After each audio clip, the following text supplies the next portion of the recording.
Hey guys, welcome back to another video. Today we are driving a 2023 Kia K5 GT-Line, and this one has the 1.6 liter turbo. In this video I'm going to be kind of just giving my first impressions on it. I've never driven one of these before, and kind of comparing it to my 2019 Honda Accord that I had, and you can see in my previous videos, and just kind of compare it back and forth and see what this thing's all about. This vehicle is provided by Germain Honda of College Hills. They were gracious enough to let me borrow this for a couple hours to film, and that's actually the place where I got my Honda Accord 2.0 Sport, as you've seen in a couple of my other videos. So the link for this exact car will be in the description, so feel free to check them out.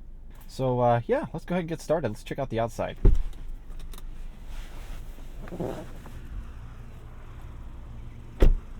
So this car is finished in wolf gray. It's a nice, very nice looking car. This is the replacement for the Optima in Kia's lineup. They just basically rebranded the Optima as a K5,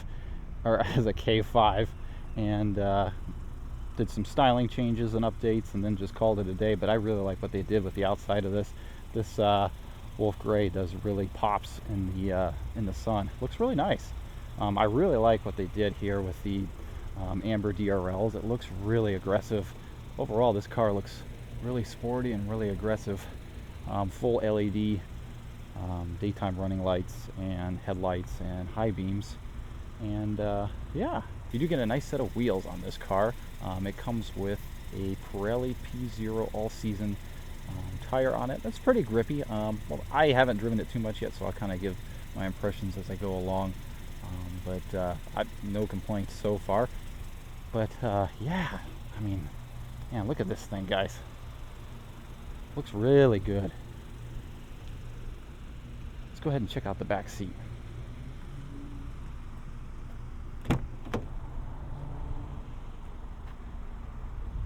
Yeah, pretty modest amount of space back here. You got the leather seating surfaces with like cloth inserts. And then this one comes with a panoramic sunroof, which is really nice.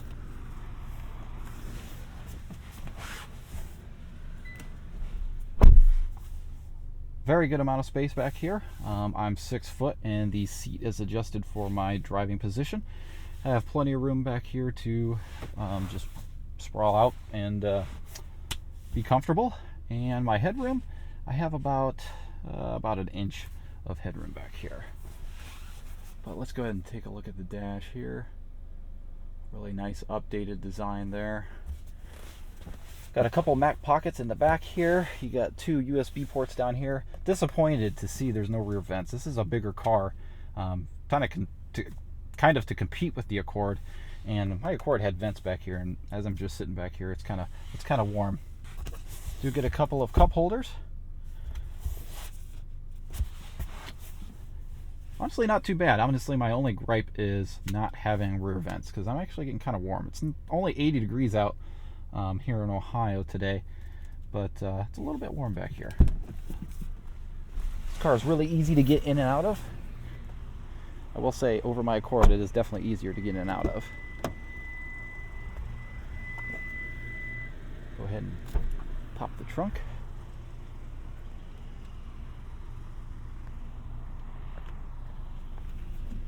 Pretty decent sized trunk, about the same as my Accord had.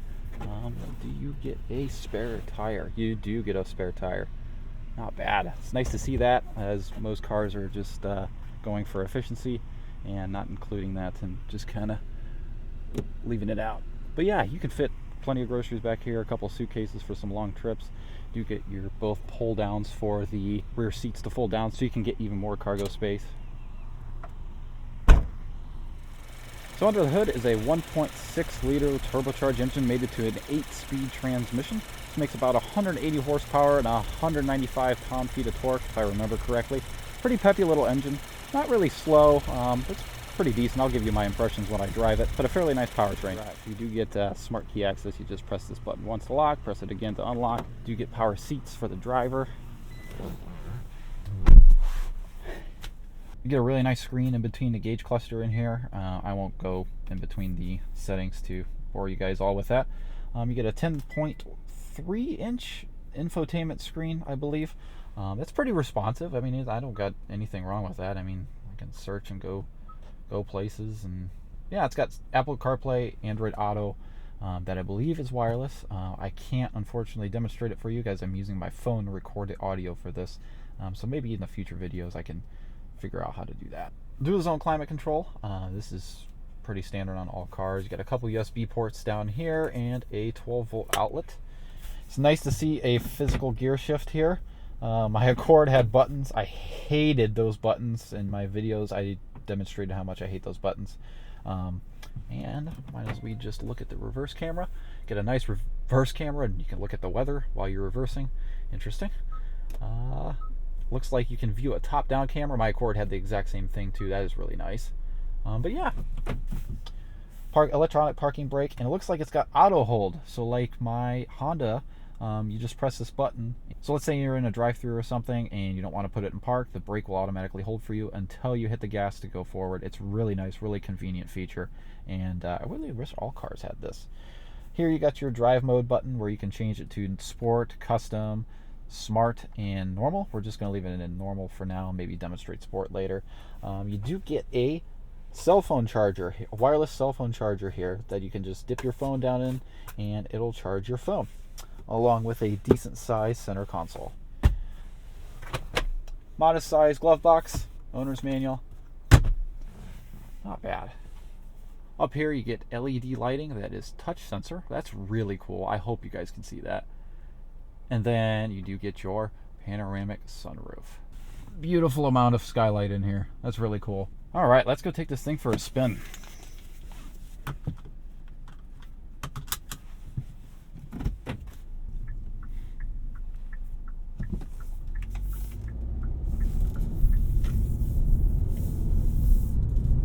Alright, so right off the bat, I can just tell you this is one smooth powertrain, and honestly, it's a very comfortable car to ride.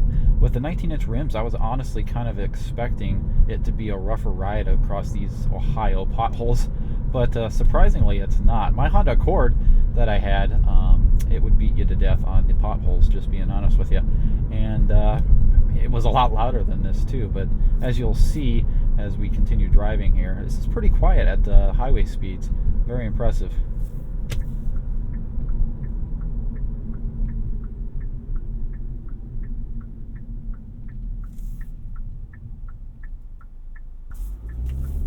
See how fast it goes.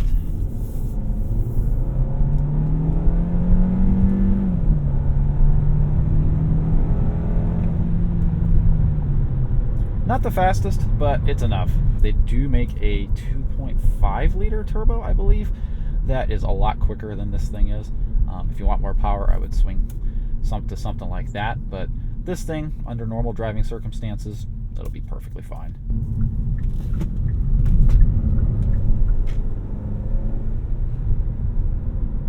I will see the steering on this is kind of numb. It just doesn't have any feel. Kind of feels like my Hyundai Elantra did. My Accord definitely gave you better road feel, for sure. I don't know what is it with people about blowing grass in the road, but come on, guys. I think that's illegal in Ohio anyways. All right, let's do a quick 0 to 60 test here.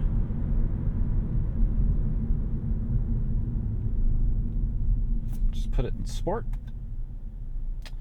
Turn the AC off and punch it.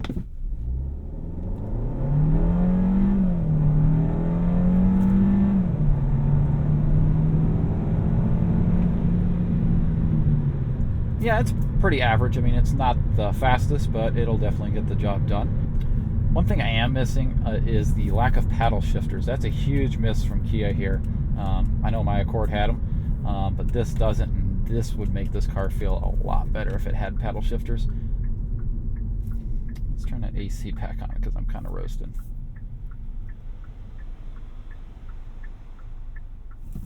All right.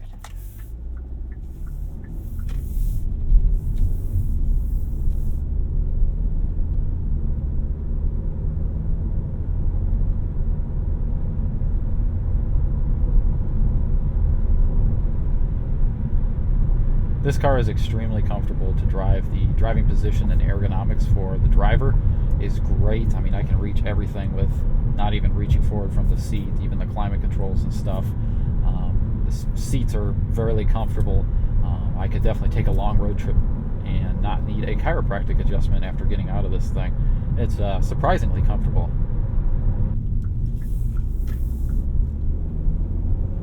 It's a torquey little engine, especially down low. It gives a little, the power kind of falls off in the higher RPMs, but definitely down low, it packs a little bit of a punch. It's pretty fun to throw around town and stuff. Now the question is, would I buy this over the 2023 Accord? And that is a question I will save for the later video, because I haven't driven the 2023 Accord. But would I buy this over a 2019 Accord? That's a good question. I am actually, I'm a little perplexed. There's things I like about them both, but I know this isn't a direct comparison to the Honda Accord 2.0T as I have, because it's not as fast. But this is a compelling option for some people to consider, and yeah, I'm actually impressed. This one also, I know this K5 also comes in all-wheel drive, and that is a pretty nice deal if you ask me. I mean, you got a nice sporty car that handles reasonably well, has adequate power, comes in all-wheel drive, looks good. I mean, it's very comfortable. That's the 10-year, 100,000-mile warranty. That is a very compelling offer, if you ask me.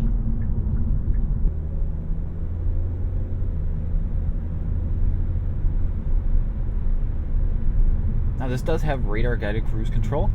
You just hit this button here and press this button down, and it will keep you whatever following distance you want to the vehicle in front of you and slow down for you. I believe this one goes all the way down to 0, and it also comes with a steering assist button. If that turns green, it'll keep you centered in between the lines. As I was playing around with it, it's not the best system. Definitely kind of basic compared to others, especially like my Accord and like Honda sensing seats, kind of like losing it and kind of going all over the road. But I think this road's kind of a little bit harder too, because the lines aren't as clear and we're going directly into the sun. But my Accord could keep it pretty darn straight on this road.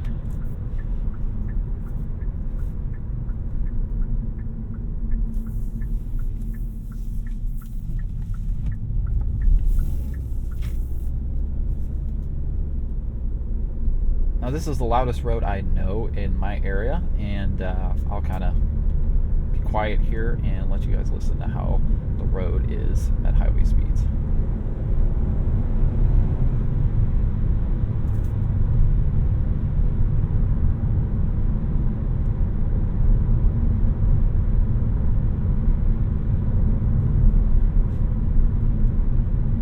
Overall, this is a really quiet cabin. I'm pretty happy with it.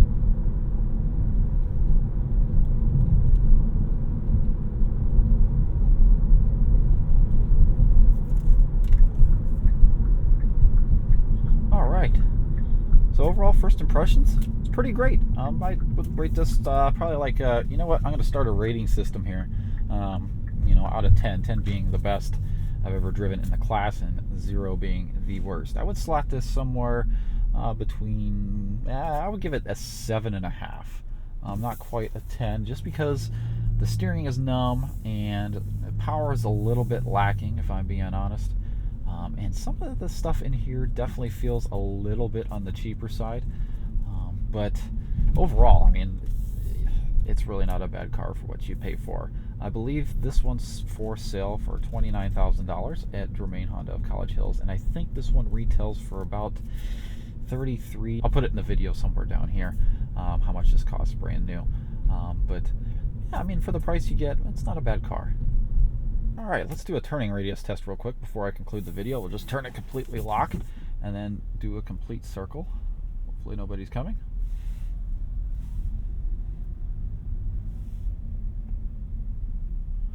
Not bad, not super tight, but not bad. Back her up here. Alright guys, thank you for watching. Hope you enjoyed the video. Stay tuned as there will be a ton more videos coming on all different sorts of cars and types of cars, trucks, SUVs. I'm really excited. Oh yeah, before I forget, here's the key fob. It's pretty nice. You got that lock button here, and you get the unlock button that does have remote start and your panic and trunk. Very nice key fob. But anyways, hope you guys enjoyed the video. Thanks for watching, and see you guys in the next one.